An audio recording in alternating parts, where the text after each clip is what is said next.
tattoo on my mind, body in my bed. If you say the night, don't get in your head. Riding through the stars, you can catch your breath. I'ma give you something that you never gonna forget. Lay your body down, I'll make it easy for you. Screaming like you never been touched before. Moving like we never made love before. We don't got a color in the lines of what we're told. We could change it up, cutting ties with all the old, switching up positions. Salut à tous, bienvenue sur la chaîne. Tu l'as vu dans la présentation, aujourd'hui on va essayer la Ducati Scrambler 800 dans sa version qui à mon avis est la plus belle, c'est la version Full Throttle. Pourquoi essayer cette moto? C'était dans le cadre, normalement je devais essayer la V7 Guzzi. Je t'ai expliqué pourquoi je ne l'ai pas pu l'essayer complètement, mais on reviendra sur l'essai de cette moto. Ça fait partie des motos que je souhaitais essayer parce que c'est des petites motos sympas, avec un moteur qui ma foi n'est pas surpuissant. On est sur 73 chevaux, on parlera des caractéristiques tout à l'heure, mais qui sont des motos dans l'air du temps, des motos néo-rétro, quelque chose que j'apprécie aussi au niveau du style. Des prix contenus concernant la Guzzi, peut-être un peu plus cher concernant la Ducati, mais on verra que les équipements sont un peu différents quand même, et que peut-être que justement le prix est justifié, on va le voir tout à l'heure. Donc ce que je te propose, c'est de profiter des beaux rayons du soleil. Tu vois, on est dans un super cadre, il fait beau, c'est les derniers jours peut-être de beau temps du mois de novembre. On va profiter, donc on va regarder, je vais te faire la présentation statique de la moto. Et puis après, on essaiera la moto sur les petites routes, là où en fait c'est son domaine de prédilection. Et on l'essaiera aussi en ville.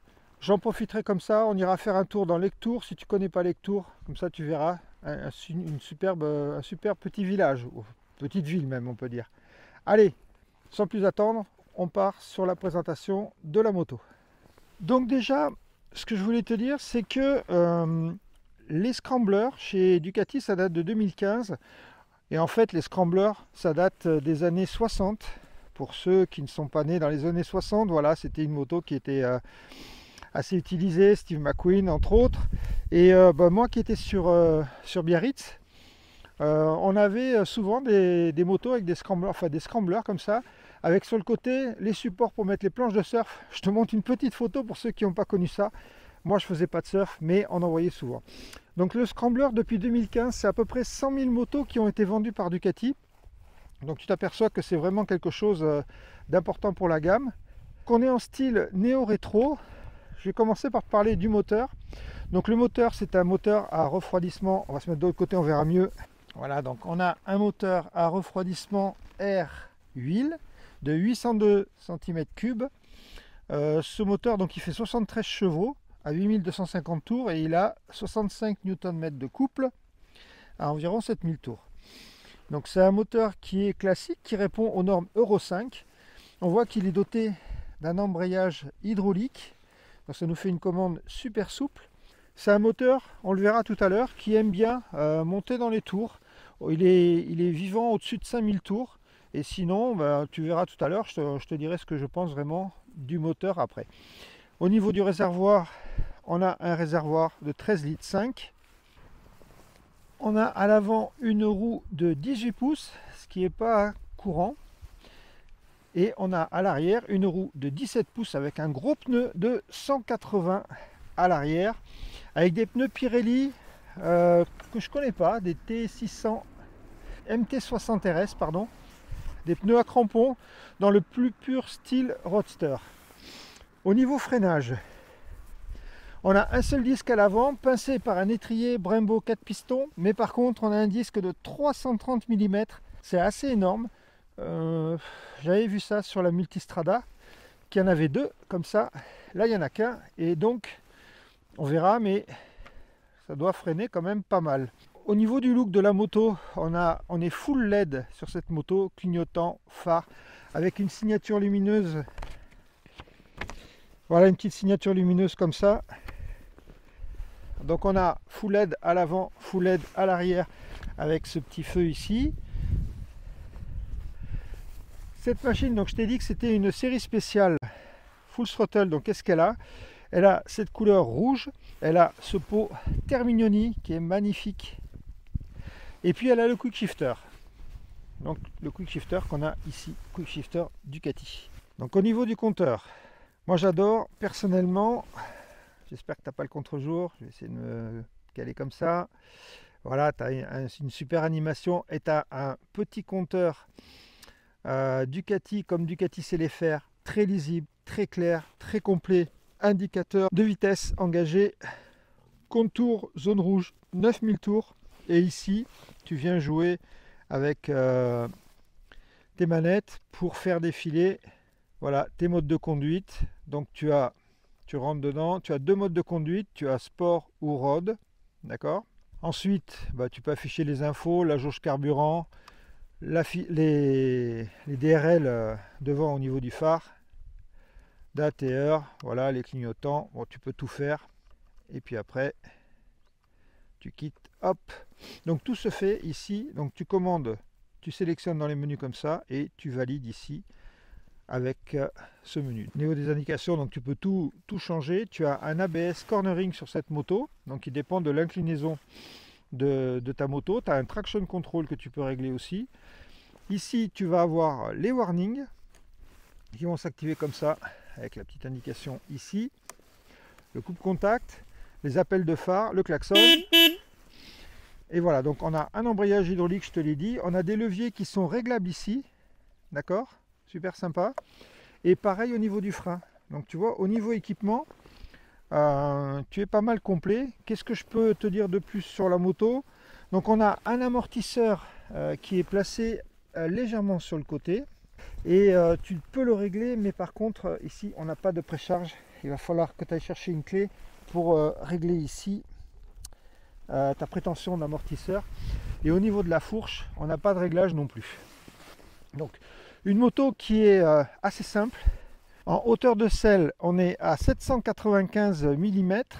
Tu peux avoir la possibilité de prendre une selle haute qui sera à 810 mm et une selle basse qui de mémoire est à 780 mm.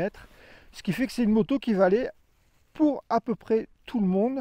Je pense que même à 1,60 m avec la selle à 780, tu passes tranquille. Ce que je te propose maintenant, c'est de regarder. Je fais 1,86 m. On va regarder ce que ça donne au niveau de la position. Là, j'ai la selle à 795. Donc, je te propose de regarder ce que ça donne une fois que je suis dessus. Voilà ce que ça donne une fois assis dessus. Comme tu peux t'en apercevoir, bien sûr, 1,86 m, j'ai les jambes bien pliées qui posent bien au sol. Le guidon est assez penché en avant. Moi, personnellement, je desserrais pour le ramener un tout petit peu. Position sur les cale-pieds. Bon, j'ai les jambes pliées pour mes 1,86 m, mais tu vois, je rentre facilement sur la moto. Le réservoir n'écarte pas les jambes. La position, elle est très relaxe. Et c'est une position qui t'invite à te balader. C'est un peu le principe de cette moto. Voilà ce que je pouvais te dire. Au niveau de la selle, tu vois, il y a quand même de l'espace derrière pour un passager, avec les cale-pieds qui sont prévus ici. Voilà ce que je pouvais te dire en statique sur la moto. Maintenant, ce que je te propose, on met le casque et on va essayer ça sur la route. Allez, nous voilà partis pour l'essai. Et c'est sur route, donc on est sur les petites routes habituelles. Petite route du Gers, on arrive vers Terrobes. On va commencer déjà par parler du confort. Bon, la position, tu l'as vu en statique, c'est pas mal, même pour moi qui fais 1,86 m, même avec mon problème de genou sur la jambe droite où je peux pas trop plier, c'est pas gênant. Mais tu peux avoir une selle haute pour les grands, donc pas de souci de ce côté-là. Au niveau de la selle elle est plate. Moi je trouve le confort de la selle ferme mais sans plus. J'ai pas roulé beaucoup avec, faudrait rouler un peu plus pour savoir exactement ce que ça donne. Mais dans un premier temps, c'est bon. Au niveau suspension, on a une suspension donc non réglable sur l'avant. Mais tu vois, la route elle est un peu abîmée ici. Et ça bouge pas trop. Je sens pas de coup de raquette de l'arrière. Et au niveau de l'avant, c'est correct. Donc la suspension, elle est pas mal. On va voir ça un peu, on va remonter. Mais de ce que j'ai essayé tout à l'heure, j'ai pas eu de soucis. J'ai pas trouvé. J'avais lu que certains se plaignaient que l'amortisseur arrière était un peu sec. Moi, c'est pas ce que j'ai senti. Bon, maintenant je fais, pour te dire, je fais 96 kg, donc il se peut que le poids y fasse aussi et que je tasse un peu la suspension. Donc confort général de la moto, je trouve ça correct. Je pense qu'on peut rouler sur ces petites routes là comme ça pendant un petit moment. Au niveau donc c'est ce que je pouvais te dire au niveau de la partie cycle. Donc le réglage de la fourche avant, c'est pas très gênant. Je t'ai pas parlé du poids de la moto tout à l'heure. La moto elle fait 185 kg tout plein fait. Pas très lourd comparé à ce qu'on peut voir maintenant sur les motos. Donc au niveau du poids de la moto, bah, elle se manie hyper facilement. L'avant est assez léger, il n'y a pas beaucoup de poids sur l'avant, donc tu vois, c'est pas, voilà, c'est mobile, donc il faut tenir ton guidon correctement quand même, mais voilà, c'est un peu léger je dirais sur l'avant, mais c'est pas gênant, loin de là. Ça te donne une impression de légèreté, de mobilité qui est super agréable. Voilà, tu vois là, les routes sont un peu abîmées à cet endroit là et il n'y a pas de souci.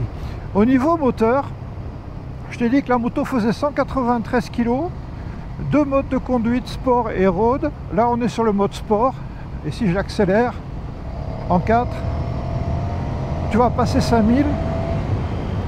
On sent vraiment un regain de puissance passer 5000 et c'est super agréable. Si je le comparais par rapport au moteur de la Guzzi, tu vois, la Guzzi on a beaucoup de couple en bas, mais par contre si tu accélères un peu, bah, tu sens qu'elle n'est pas faite pour ça, elle n'est pas super à l'aise. Celle-là elle est super à l'aise, le moteur il est vraiment bien pour cette machine qui est assez légère, je te le rappelle, et donc tu n'as pas de souci de reprise. Tu as en sortie de courbe, elle reprend super bien. On a un quick shifter sur la moto et le quick shifter, bah, comme tous les quick shifters Ducati, je n'ai rien à lui reprocher. Il est super facile. Tu peux, que ce soit en montée ou en descente, tu n'as vraiment pas de problème avec. Donc au niveau quick shifter c'est validé. Au niveau des freins, je t'ai dit que tu avais un seul disque à l'avant. On pouvait se poser la question de savoir si c'était suffisant. Ben, tu vas le voir ici, je prends les freins et voilà, et c'est super efficace, très progressif, vraiment un très bon feeling avec les freins. Tu freines avec un doigt, le levier est particulièrement bien fait je trouve, et le feeling il est très bon. Donc tu vois, c'est une moto au départ, tu te dis c'est fait pour cruiser, tu vois là, c'est fait pour se balader sur ce type de petite route, tranquillement. Tu prends tes courbes sans problème. Et elle est super agréable à emmener. Et franchement, je ne lui trouve pas de défaut. Je trouve pas de défaut majeur. Sa légèreté, on ne peut pas dire que c'est un défaut. Bien au contraire, je dirais plutôt que c'est une qualité. Et le moteur, il est parfaitement adapté à cette machine. Tu n'as pas besoin de plus puissant. Il te donnera entière satisfaction dès que tu vas te retrouver sur ces petites routes. Tu peux prendre donc le quick shifter. Je t'ai pas parlé des prix, donc je te mets ici les prix. Tu as trois modèles. Tu as le modèle Icon qui est le modèle basique. Tu as le modèle Full Throttle comme on a là. Et le modèle Night Shift. Voilà, je te mets les trois prix des motos. Donc sur celle-ci, on est un peu plus de 12 000 €. Alors oui, c'est pas donné pour une petite moto. Mais franchement, vu le niveau d'équipement, tu as quand même une centrale inertie. Tu as un ABS cornering. Tu as un traction control réglable, tu as un super tableau de bord, tu as une manette des gaz ride-by-wire qui te permet d'avoir tous les modes de fonctionnement moteur, un frein Brembo 4 pistons, fixation radiale à l'avant et un disque de 330. Bon voilà, tu as un équipement qui justifie pleinement le prix qu'on demande pour cette moto. Et en plus, tu as un moteur qui est vraiment sympa. Un moteur Ducati, moi je suis pas spécialiste Ducati, mais un moteur à l'ancienne, à refroidissement air-huile, bah, ça fait plaisir aussi. Et puis surtout, il est super agréable, que tu ailles doucement ou que tu demandes un peu plus, tu vois. Il n'y a pas de problème, il sera toujours présent. Et ça, c'est vraiment bien.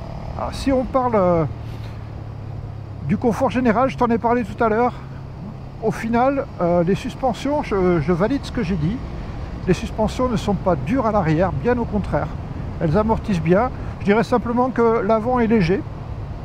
C'est tout, donc faut en prendre conscience quand tu vas rentrer. C'est pas une moto, attention, c'est pas une moto d'arsouille, on est d'accord, c'est une moto de balade. Et si tu la prends comme ça, il n'y a aucun souci. C'est une moto avec laquelle tu vas pouvoir te balader dans l'arrière-pays. Moi, c'est ce que j'adore. Et elle est vraiment faite pour ça. Tu vas avoir une moto qui a d'abord un super look. Franchement, j'adore le look de cette moto. J'adore sa finition. Il n'y a rien qui traîne. Tout est vraiment nickel. Les commodos, le tableau de bord. Enfin, Ducati est là-dessus. Je trouve qu'ils ont fait d'énormes progrès. Question finition et question tableau de bord. Et ils sortent vraiment des petits tableaux de bord qui sont super sympas. Bon, t'as vu, là j'ai passé le quick shifter de 1 en 2, c'est pas recommandé, mais ça le fait. Franchement, j'ai pas grand chose à reprocher. Au niveau du maintien de la moto, de la position sur la moto, bah, tu serres bien le réservoir. Même moi qui suis grand, je serre bien le réservoir entre les jambes. Je suis complètement droit sur la moto. Je te dis, le guidon, moi je le réglerai un peu vers moi, mais ça c'est que ma position. Protection, bah t'en as pas, on est d'accord, hein, c'est pas fait pour ça. Mais voilà. Voilà ce que je peux te dire au moins au niveau de la route. Ce qu'on va faire maintenant, c'est qu'on va rentrer dans Lectoure. Et là, on va voir, puisque cette moto, en fait, tu peux très bien l'utiliser pour un daily, c'est-à-dire pour aller au taf tous les jours, pour sortir aussi le week-end, pour aller te balader avec tes potes. À deux, je sais pas te dire, il y a de la longueur de selle quand même. Et puis c'est de l'occasionnel, tu vas pas faire 800 bornes avec. Donc pour moi, c'est validé. C'est une moto que tu peux très bien utiliser pour aller au taf tous les jours. C'est une moto valorisante, bonne finition. Alors je t'ai pas parlé des coques. Il y a une particularité sur cette moto, c'est que tu vois là, elle est rouge. Et tout ce qui est autour du réservoir, de l'avant, de la boucle arrière et sur le côté, tu peux changer ces coques. Ils te disent qu'il faut à peu près 40 à 50 minutes pour les changer. Et ça te coûte en gros 300 €, si je ne me trompe pas. À toi de vérifier avec ton concessionnaire, mais c'est à peu près dans ces eaux-là. Donc si tu veux te faire une moto personnalisée, tu peux très bien prendre la base l'Icon qui doit valoir en gros 1500 € de moins, je pense, que celle-là. Mais tu regarderas, je t'ai mis les prix en haut, je ne vais pas dire de bêtises. Et tu pourras personnaliser ta moto pour 300 €, c'est moins cher enfin c'est le prix que tu paieras d'un kit déco. Sauf que là, tu auras un truc rigide, fait d'origine pour la moto. Et c'est toujours sympa, je trouve, de pouvoir... tu as le choix entre pas mal de couleurs. Et je trouve que c'est intelligent d'avoir fait ça pour pouvoir te permettre de personnaliser ta moto en mettant pas des 1000 et des 100 non plus. Alors voilà, maintenant on va arriver sur la partie ville. Et sur la partie ville, puisque je te dis, c'est une moto daily, donc tu vas aussi aller dans les villes. On va voir si ce moteur à refroidissement air-huile Ducati est souple. Je te rappelle que tu as un embrayage hydraulique, à commande hydraulique dessus, et hydraulique d'ailleurs par lui-même au niveau des disques, c'est plus des embrayages à sec. Qu'on va lui demander, c'est de la souplesse quand on va être en ville. Donc on va cruiser, là tu vois, tu es en troisième, tu es à peu près à 50 km/h, tu es à 3500 tours, c'est correct. Et là on va attaquer toute une série de virages qui va nous permettre de tester, c'est des virages un peu plus serrés, qui vont nous permettre de tester la maniabilité de la moto. Moi, je suis en troisième, bon, ça tombe bien, il y a du trafic devant, on va voir jusqu'où je peux descendre en troisième. Je suis à 34 km/h, en dessous de 3000 tours, ça le fait bien, ça reprend tranquille, 45 à l'heure, moins de 3000 tours, c'est vachement plaisant. Et quand tu reprends, tu n'as pas d'à-coup, l'injection est parfaitement réglée, la cartographie c'est pareil, et la poignée des gaz te donne un super feeling, même en sport. J'ai pas essayé en road de voir s'il y avait une différence, mais bon, je pense pas qu'il y ait... Ça ne peut être que plus souple au niveau de la poignée des gaz. Ça ne changera pas ta puissance moteur, hein, tu resteras toujours à 73 chevaux, ce qui est très correct. Et voilà, donc j'en profite pour te montrer, si tu connais pas... tu vas le voir entre les arbres là, mais on va le voir mieux tout à l'heure. Le super village de Lectoure dans le Gers, à côté de Fleurance. Si jamais tu passes dans le Gers, ça va faire partie des incontournables, des choses que tu auras à voir. On va passer dans la ville, mais pour l'instant, voilà, troisième, 45 km/h. Donc c'est un moteur qui est assez élastique au final, parce que tu t'aperçois que tu peux descendre en dessous de 3000 tours et tu montes largement au-dessus des 5000, ça te laisse une grande plage d'utilisation. C'est ce que je pourrais reprocher, à la Guzzi, où si tu veux, tu as beaucoup de couples en bas, donc tu vas pouvoir cruiser à basse vitesse et relancer. Par contre, tu n'auras pas cette possibilité de pousser et d'avoir un peu de peps en haut, si tu veux, ce qui te fait aussi un certain agrément moteur et ce qui rend cette moto vachement sympa, puisque tu peux la pousser un peu. Et tu as des petites pétarades, je t'ai pas fait écouter l'échappement là, mais je te le mets maintenant là.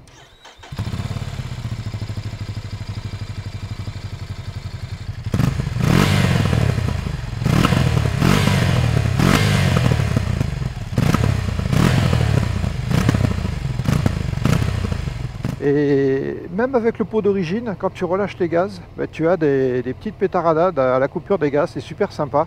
Et ça rend cette moto ben, super attachante. Voilà, tu vois, on est typiquement dans les bouchons de Lectoure.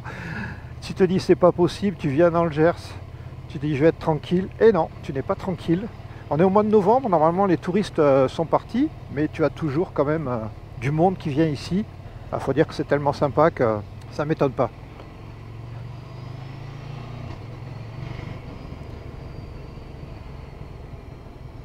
Au niveau, on n'en a pas parlé, mais c'est un refroidissement air-huile. Alors il est possible que tu sentes des remontées de chaleur. Oui, effectivement. Alors on te dit que c'est qu'avec les refroidissements air-huile que c'est plus prononcé avec les refroidissements air-huile. Bah, au final c'est faux parce que tu prends les motos actuelles en Euro 5 avec le pot catalytique, la chaleur elle vient principalement de là. Ce qui fait que tu vas te retrouver avec une moto qui chauffe.